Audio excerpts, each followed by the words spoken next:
A ver. Hola, Hola.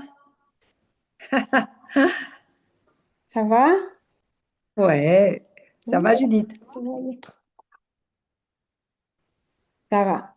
Je suis pas chez moi, c'est à cause de ça que je fais le Zoom pour tout le monde. Et ça va être le dernier des cours sur le livre. 7 cours. Lui qui aimait tellement faire tout basé sur 7.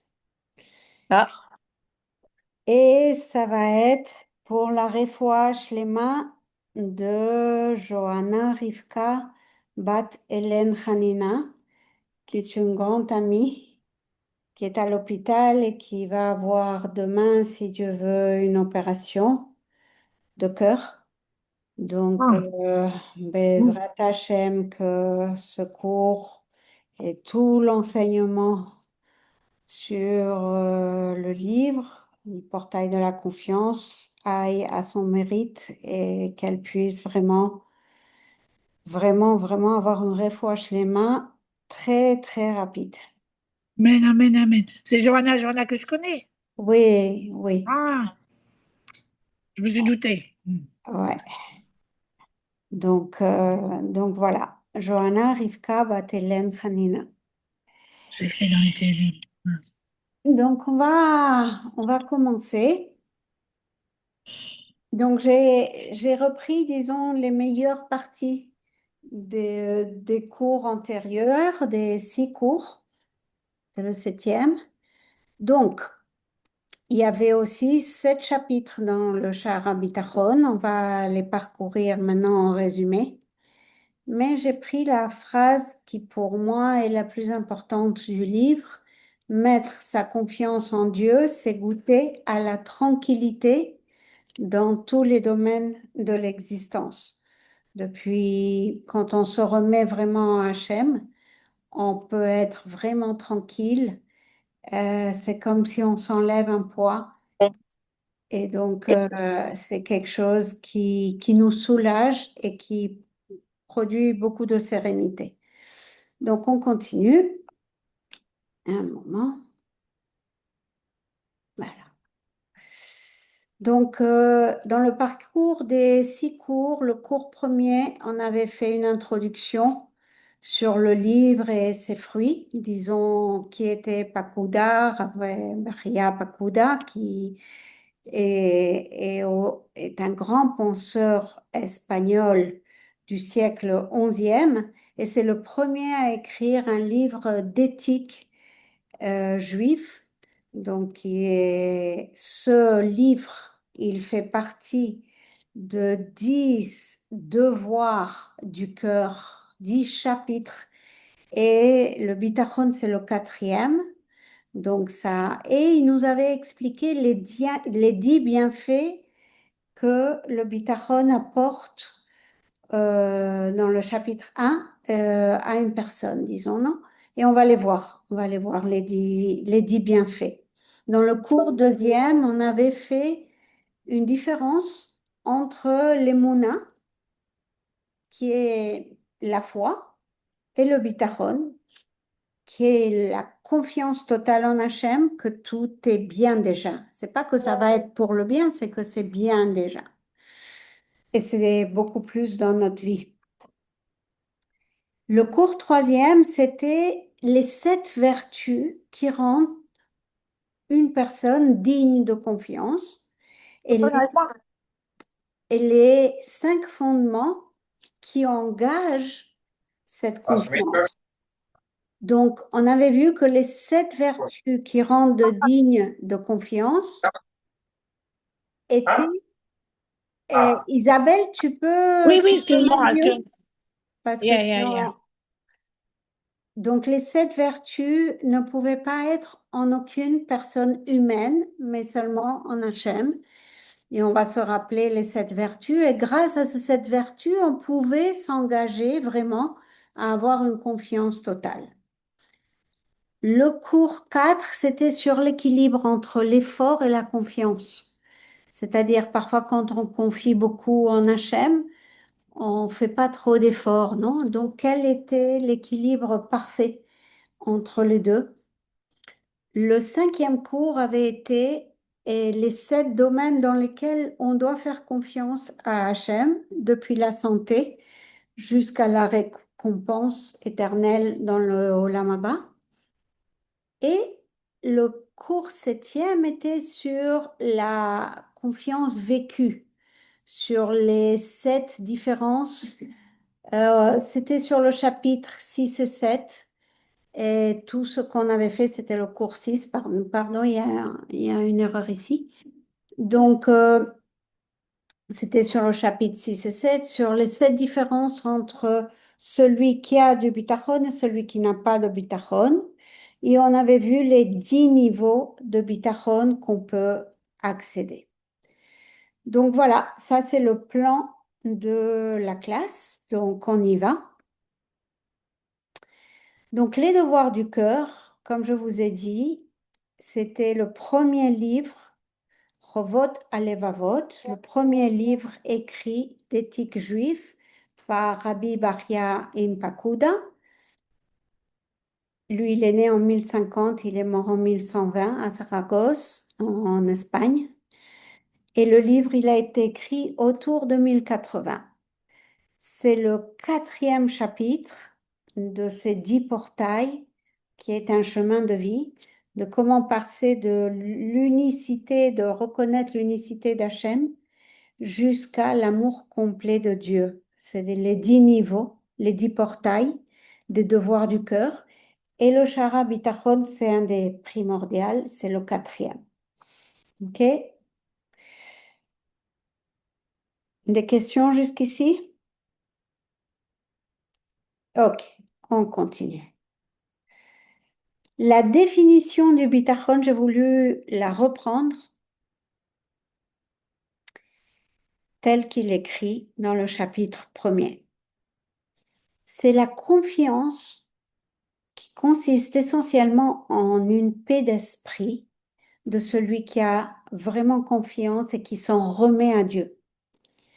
Ayant confiance qu'Hachem fera ce qui est bon et convenable pour moi, pour lui, dans le domaine pour lequel il s'en remet à lui. C'est-à-dire si je m'en remets pour ma santé, et là, je sais que Johanna, je l'ai vue par exemple vendredi, et c'est incroyable comment elle était tranquille sur son opération de demain, et surtout parce qu'elle s'en remettait complètement, 100%, dans les mains d'Hachem et de ses docteurs. Ça, c'est les docteurs pour l'effort, mais elle s'en remettait complètement dans la source de la vie, qui est Hachem.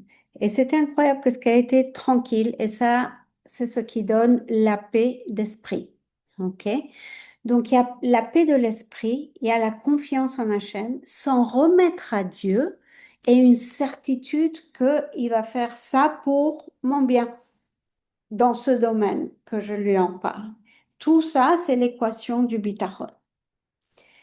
Et donc, c'est pouvoir servir Dieu plus sereinement et s'offrir un mode de vie dépourvu d'angoisse. C'est ce que euh, c'est écrit dans l'avant-propos, dans l'introduction, qui est vraiment, si au moins on pourrait lire l'avant-propos de ce livre, il est extraordinaire. Donc, les 10 bienfaits du bitachon, la quiétude, qui est la sérénité, une âme libérée de toute inquiétude, l'indépendance, ne dépendre de l'approbation d'aucun homme, parce que on ne s'en remet plus aux hommes, aux humains, femmes, ni on veut leur approbation, ça te donne une grande indépendance, une tranquillité d'esprit, et là il parle et il rappelle l'alchimiste, je ne sais pas si Il est vous vous venu après, rappelez. elle a pris. Oh la route, tu peux Oui. changer. Oh, et oh, c'est parti. Un moment, je vais aller rechercher. Un moment. Et voilà.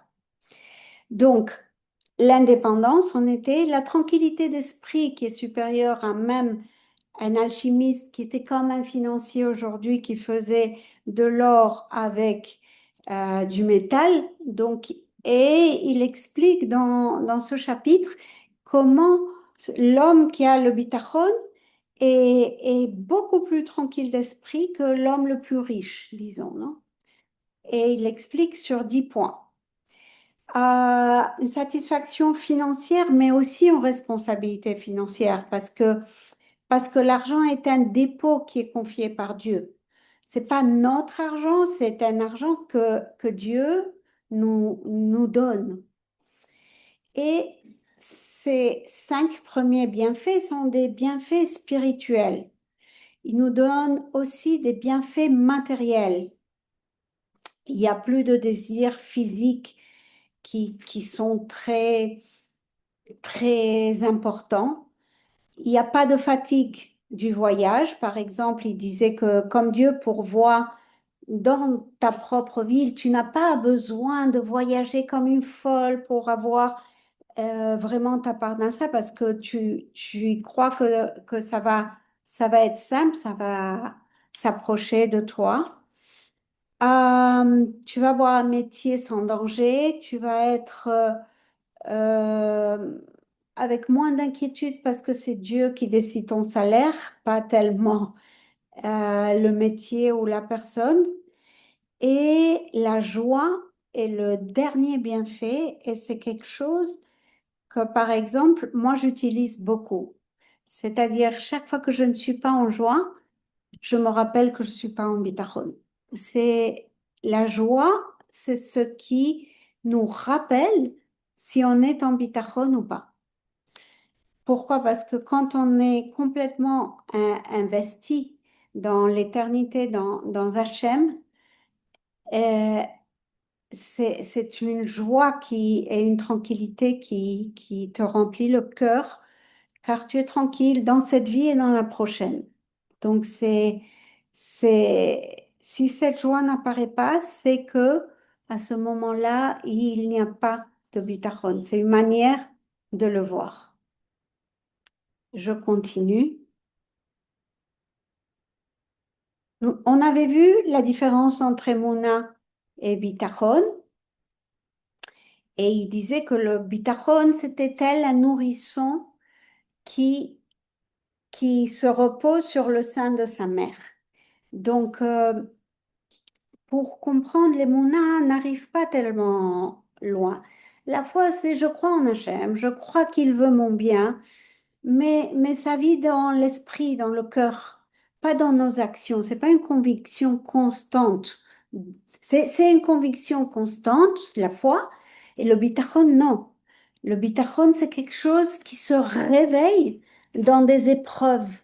Quand on a une épreuve, ça nous surpasse. Et comme ça nous surpasse, seulement Hachem peut nous aider. C'est vraiment quand on lâche prise, non? Et vraiment, c'est dans des moments comme ça que le bitachon, cette fois, elle arrive jusqu'à l'action, jusqu'à la vie réelle, jusqu'à nos actes. Non, c'est la différence entre l'émouna qui peut être théorique et le bitachon qui est beaucoup plus réel et dans les actes. Donc, pour l'émouna, c'est tout est bien ou tout sera pour le bien, même si aujourd'hui je ne le vois pas. Pendant que pour le bitachon, le bien, si je ne le vois pas maintenant, il sera visible et visiblement perçu par moi dans un autre moment, mais il sera visiblement un bien, bien qu'aujourd'hui je ne le comprends pas. Donc, l'émouna, elle peut rester déconnectée de la vie et de nos actes. On peut croire, mais ne pas faire. Et le bitachon, c'est ce qui transforme nos émotions. On se calme, on est plus tranquille. Et nos décisions. Parce que parfois, on prend des décisions où le service à Hachem est beaucoup plus important que d'autres choses. Je continue. Des questions? Non. On avait vu, celle-là, c'était pour moi la classe la plus intéressante parce que c'était là où j'avais appris le plus. On avait appris la Kabbale du Bitachon. On avait expliqué qu'il y a 4 mondes et que Dieu étant infini pour arriver à notre monde ici, il doit faire des contractions. À chaque niveau, la divinité se cache davantage. Et du monde le plus pur jusqu'au nôtre, le, le plus obscur. Donc, dans chaque contraction d'Hachem, les bénédictions qui en haut sont pures, bien, parfois peuvent faire des contractions aussi et arriver ici comme un drame, au moins visible. Et donc, on ne voit pas la racine du bien. Alors, c'est grâce au bitachon qu'on peut voir la main derrière d'Hachem dans Hatzilut, dans le bien pur, et comprendre que même si on vit un drame aujourd'hui, il y a un bien pur qui se cache. Et quand j'ai le 100% de conviction, je peux faire que mon esprit arrive en haut et puisse voir la main d'Hachem qui est cachée. Et à ce moment-là, Hachem fait que cette bénédiction passe à travers toutes ces contractions et devienne visible dans son monde. Et comment on l'avait fait? Avec des petites prières, des des petits actes, que quand on demande qu'une bénédiction descende, qu'on le fasse très concret, parce que tout ce qui est petit passe à travers toute la chaîne de contraction. OK? Là, c'est un concept difficile. Je veux voir si vous le comprenez.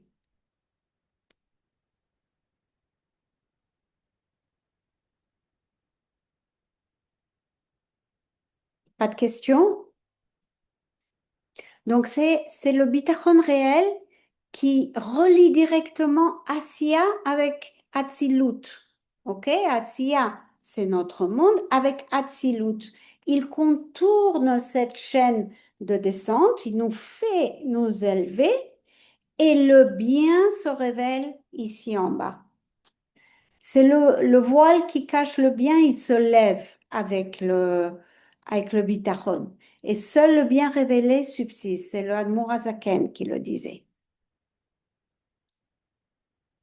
Et c'est le bitachon qui est la clé de tout ça. C'était un grand secret, celui qu'on nous a donné dans ce livre avec ça. Je continue.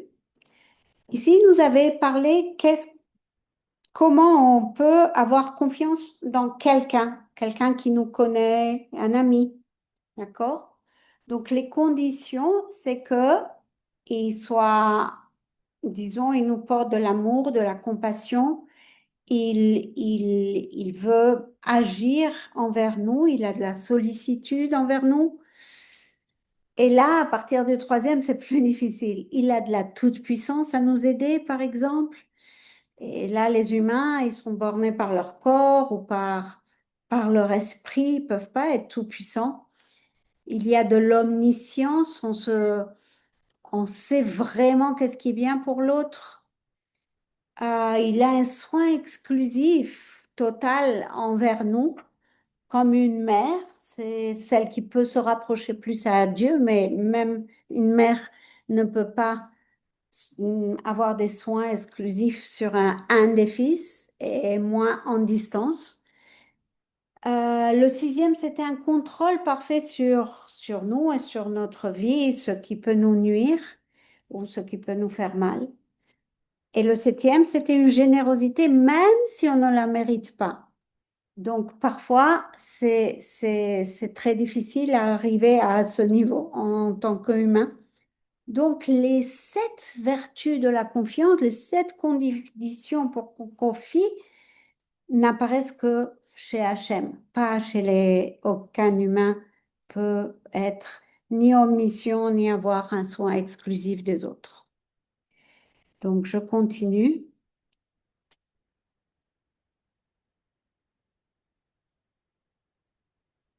Une fois qu'on sait que c'est Hachem qui a les sept vertus, on a les cinq fondements de l'engagement. Ça, c'était le chapitre 3.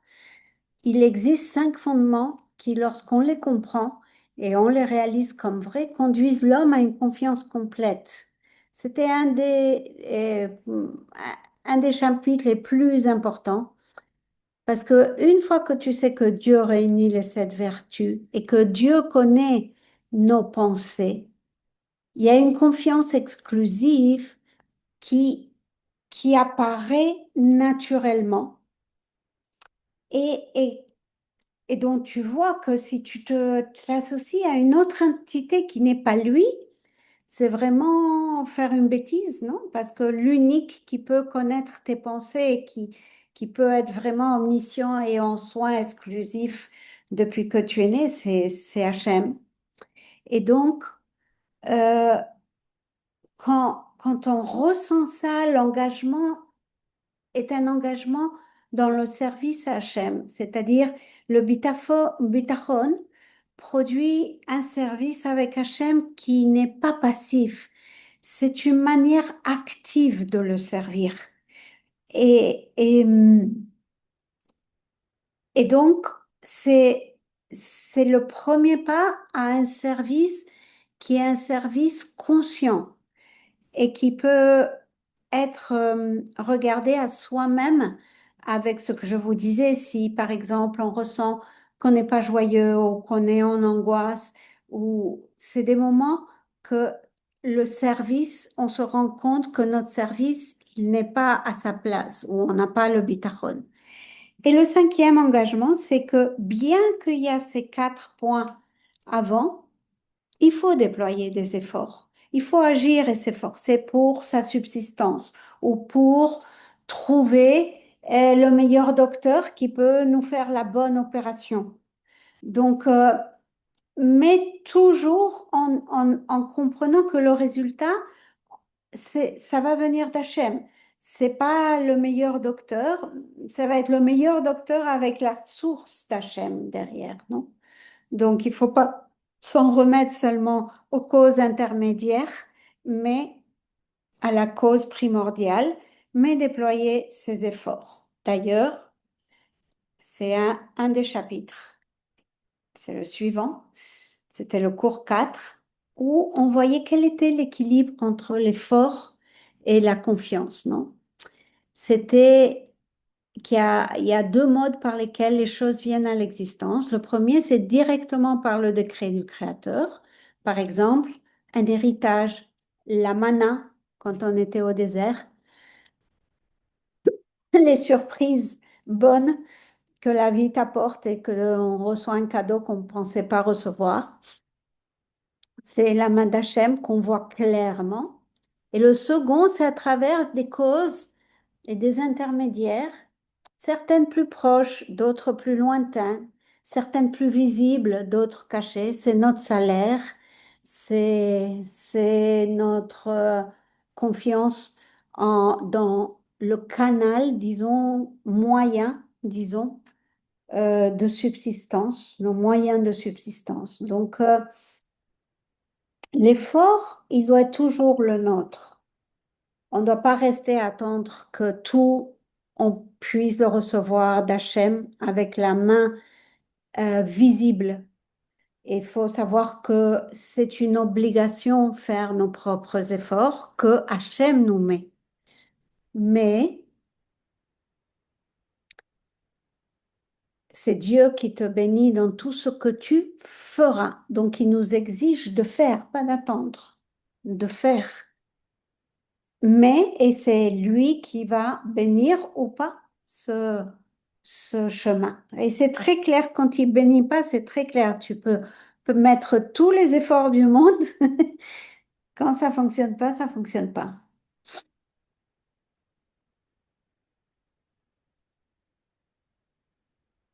Donc, les voies cachées de Dieu, et c'était c'est dans ce point. Et Rafa Koud a été très, très brave à son époque parce que c'est un des premiers qui répond à une question que personne, aucun rabbin répondait avant. Et c'est pourquoi les justes souffrent.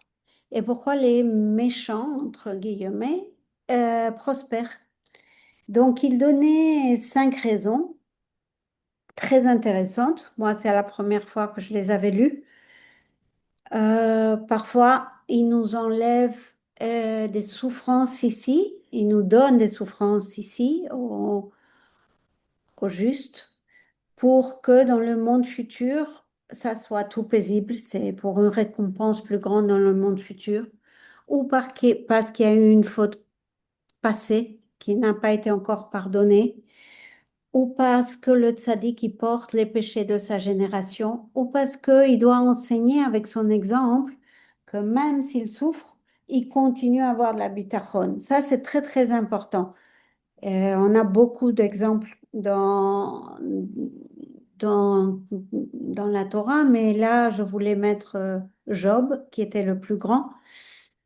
Et, euh, et il n'a pas protesté contre les fautes autour de lui, oui. C'est important, par exemple, que les justes, surtout avec ses enfants, doivent expliquer aux enfants quand ils n'ont pas un comportement qui est digne, disons. Il faut leur dire, il faut les éduquer, pas seulement rester en silence. Donc ça, c'est une autre des manières que parfois les justes, ils souffrent parce que ils savent pas corriger leurs enfants. C'était le cas d'un prophète Élie qui est raconté dans le livre. Et pourquoi les méchants prospèrent? Entre toutes les raisons, moi j'ai trouvé très intéressante celle-là. C'est un dépôt pour un fils vertueux qui héritera. C'est-à-dire, parfois, on peut avoir beaucoup d'argent. Un grand-père avec beaucoup d'argent, et ça a été un petit-fils qui est un grand rabbin qui a hérité tout cet argent, non? Donc, ou parce que, par exemple, la patience de Dieu, qui attend son repentir et continue à le protéger. Il y a 6 raisons qui sont intéressantes. Donc, Dieu a gravé en chacun une inclination, comme il a donné au lion ses griffes et à l'oison son long bec. Choisis selon qui correspond à ta nature et à ta force et travaille pour la gloire du ciel. J'ai beaucoup aimé ça parce que le travail, c'est c'est une obligation que Hachem nous met et on ne doit pas le faire pour notre propre mérite. On doit le faire pour la gloire d'Hachem. J'ai trouvé très intéressant parce qu'on l'oublie. Là, c'est les 7 domaines. Ça, c'était déjà le chapitre 4, qui était un chapitre très long. Les 7 domaines de la confiance. Là, il nous explique comment il faut confier en Hachem. Il nous disait que dans la vie, toute notre vie, même notre santé, notre subsistance, notre logement, notre trait de caractère, nos pensées, tout ce qui te concerne toi-même, c'est un domaine où tu dois vraiment avoir du bitachon en Hachem, qui va t'envoyer les bonnes pensées, qui va t'envoyer euh, la santé, qui va t'envoyer la bonne subsistance, le bon logement où tu vas avoir de l'éparatrote et tu vas pouvoir prospérer.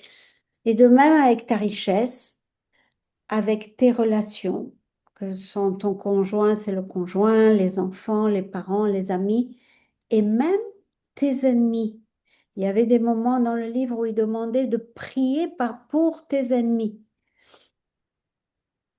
Et aussi pour tes mitzvot, les devoirs du cœur et les mitzvot qui ne concernent que toi ou qui concernent aussi aider les autres. Et il faut remercier quand on est en aide des autres. Par exemple, on est une maman, une femme au foyer, on aide les autres. On aide les autres au travail, on aide les autres en tant que, je ne sais pas, il y a beaucoup de manières d'aider les autres, même avec la tzedaka ou avec l'enseignement de la Torah. Euh, il faut vraiment remercier Hachem qu'il ait confié cette mission à nous et donc que quand on le remercie, on peut vraiment se libérer du poids de cette mission en vraiment, comme ils disent les Américains, to lean on, non? Vraiment s'en remettre à Hachem parce que en réalité, quand nous, on aide les autres, c'est Hachem qui aide les autres à travers nous. Donc, et les deux dernières, c'est pour ça qu'elles sont d'une autre couleur, c'est le 6 et 7, sur le monde à venir. C'est sur la récompense qui a été méritée par nos actions dans cette vie et la récompense gratuite, le don que Dieu fait par pure bonté. Et ils disent que l'Olam Haba, il va être beaucoup mieux que ce qu'on mérite euh, en réalité. Et donc, il faut faire confiance que cet Olam Abba va arriver et va récompenser, mais il ne faut pas agir pour cette récompense. OK? Donc, je fais confiance, mais je donne du poids au canal où le canal n'a aucun pouvoir propre et je fais confiance parce que Dieu le demande. Qu'est-ce que ça veut dire? Euh, Il y a un canal on avait dit, de causes intermédiaires qui sont les causes apparentes. J'ai mon chef, je travaille pour cette entreprise, j'ai ce chef, tout ça c'est le canal qui me donne un salaire, donc je remercie, je me base, je donne confiance dans ce canal ou je fais confiance totale à Hachem. Donc, il y a deux manières de vivre. Et il parlait beaucoup entre la confiance totale et que j'utilise ce canal parce qu'on me demande de faire des efforts. Mais j'oublie pas que la confiance, je dois la mettre en haut, derrière ce canal, ce moyen. OK?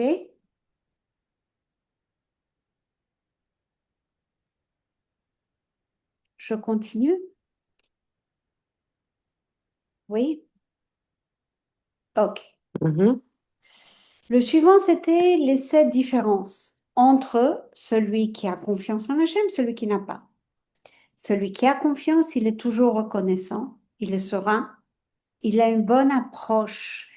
Il travaille sans s'appuyer sur le travail, ce que je viens de dire avant. Il est généreux parce qu'il administre l'argent de Dieu.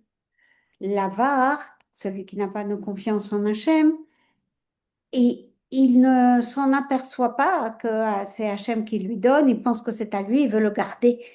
À la fin, normalement, les avares, comme Molière le disait très bien, à perdre son argent.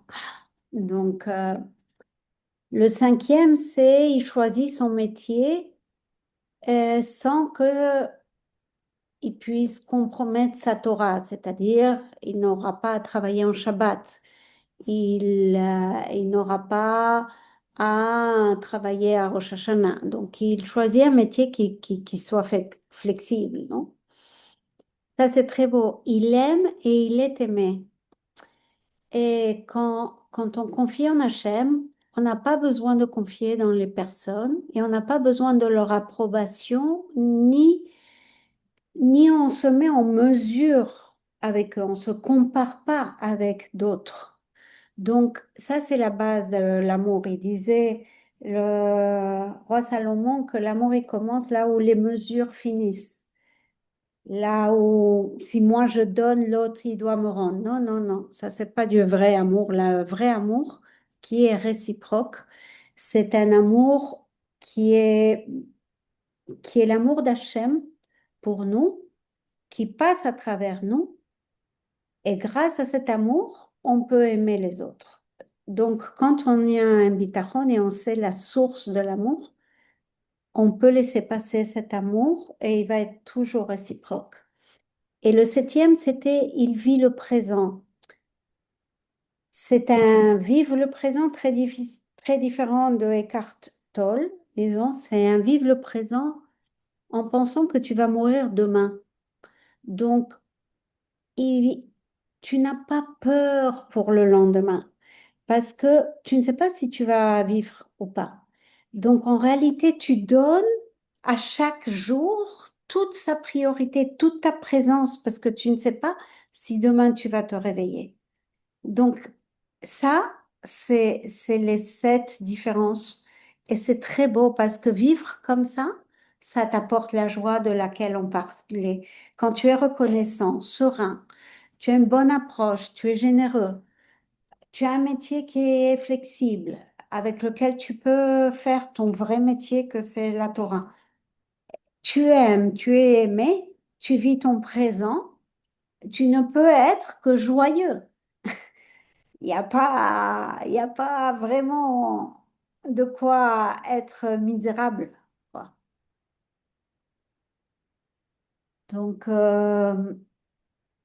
il y avait toute une partie dans ce chapitre où il disait que Dieu est lié avec le bitachon à toi comme un plâtre, parce que betach a le mot tach dedans, que c'était plâtre. C'est la même racine, non? C'est vraiment une vécoute, une fusion avec Hachem. Donc, ça, c'était les 2 derniers chapitres où on parlait de la bêtise de ce qu'il disait, il parlait les détenteurs de gages. C'est les gens qui disent, quand j'aurai assez d'argent pour subvenir à mes besoins, alors seulement je reposerai mon esprit et je me tournerai vers mes responsabilités envers le Créateur. Quand c'est complètement à l'envers. Je me tourne vers mes responsabilités avec le Créateur, je comprends que j'ai bitachon et c'est ça qui va m'apporter l'argent pour subvenir à mes besoins. C'est exactement à l'envers. Donc il explique qu'il y a beaucoup de gens qui attendent avoir beaucoup d'argent pour vraiment faire leur service divin ou pour venir en Israël ou pour vraiment être en bitachon. C'est comme quoi, si je le vois pas, je le crois pas. C'est les détenteurs de gages. Et comment tu peux demander un gage à quelqu'un qui est l'origine de toute la subsistance et de tout l'argent? C'est comme lui demander à quelqu'un, c'est comme si tu dis, ah, Hachem, il n'a pas d'argent. Il n'a pas de source d'argent. Donc, il explique tout ça dans le chapitre 6. Et dans le chapitre 7, il parle de 2 concepts. Il dit, OK, on vous a expliqué tout ça, mais je comprends qu'il y a 3 obstacles qu'il faut vraiment savoir. Un, c'est méconnaître Dieu. Ne pas comprendre que Dieu est l'allié, comme on a vu, avec les 7 vertus et les 5 principes de l'engagement. C'est le meilleur allié que tu peux avoir. Donc, méconnaître Dieu, c'est ne pas savoir que s'il y a quelqu'un à qui tu peux t'en remettre, c'est Hachem. 2, ignorer la Torah, qui enseigne comment t'appuyer sur lui, comme ce livre. Et 3, c'est je pense, celle qu'on tombe tous, c'est créditer la cause la plus proche. Par exemple, je finis la journée, j'ai décroché un client le plus important. Et donc, je suis très contente parce que j'ai décroché un client. Et quel client j'ai décroché au lieu de dire, waouh, bah, Hachem, que Hachem m'a apporté ce client et que ça a été un succès. Donc, quand on se remet à la cause la plus évidente, ce client, c'est celui qui me fait heureuse, ce salaire, c'est celui qui me permet d'être tranquille. Euh, c'est pour moi l'obstacle qu'on tombe le plus. Moi, je tombe dans cet obstacle tous les jours, par exemple. Et dans le chapitre 7, il ne voulait pas nous laisser avec les 3 obstacles. Et Hum. dit à la fin les 10 niveaux, les 10 mots de la langue sainte pour les 10 degrés. Et ça passe depuis la confiance la plus simple jusqu'à une assurance complète, non? Et il y a 10 mots avec 10 degrés de confiance. Et la dernière phrase du portail, c'est que Dieu nous place parmi ceux qui ont confiance en lui et se remettent à son jugement. Je trouve que c'est une phrase magnifique, que je vous désire vraiment qu'elle soit accomplie pour tous et toutes. Et, et voilà. Donc là, il y a les 3 obstacles qu'on vient d'en parler. Et là, c'est les 10 mots pour les 10 niveaux. Miftah, Michan, Tikva, Maaseh, Tochelet, Chikui, Semicha, Sever, Misad, Chesel. Chesel, c'est l'intelligence de l'assurance en Hachem. Que Dieu, dans sa miséricorde, nous place parmi ceux qui ont confiance en lui et se remettent à son jugement en public comme en privé. Amen. Donc vraiment que cette étude aide beaucoup à Johanna demain. Et j'espère que cette étude vous ait vraiment aidé à être au moins plus serein, que c'était l'objectif, plus sereine. Et, et voilà. Donc, je vais arrêter. Est-ce qu'il y a des questions? Je n'ai pas demandé depuis longtemps. Il n'y a pas de questions, mais d'abord, merci, Judith. Super, À magnifique. à Pas vous, mal. merci Hachem de Et pouvoir merci pour avoir ta synthèse. l'opportunité. Vraiment. Merci pour la synthèse, parce que c'est quand même comme on a dit, c'est assez complexe quand même. Mais, Ah ouais. mais la synthèse est très bonne. Voilà. Au moins, ça te donne une structure parce qu'aussi dans le livre, euh, c'est écrit comme un livre d'études d'un kabbaliste Mm. ou d'un penseur profond. Donc, c'est vrai que quand on lit pas directement des sources, c'est difficile. Donc, pour moi, c'était très important d'extraire Pour décoder. structure, au moins.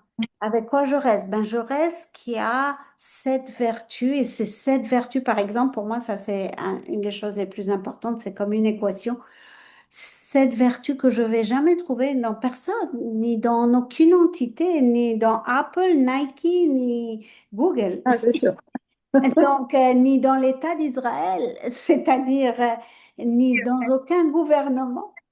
Mais dans Hachem, oui, parce que c'est Hachem qui fait qu'Israël soit comme il est.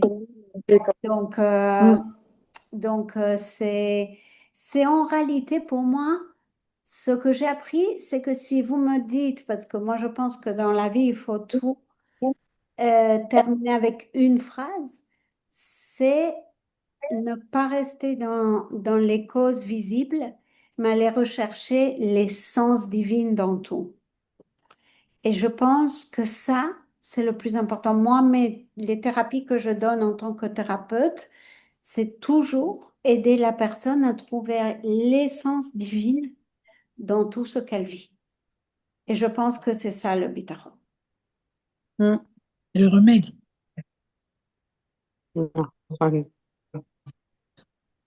Ok.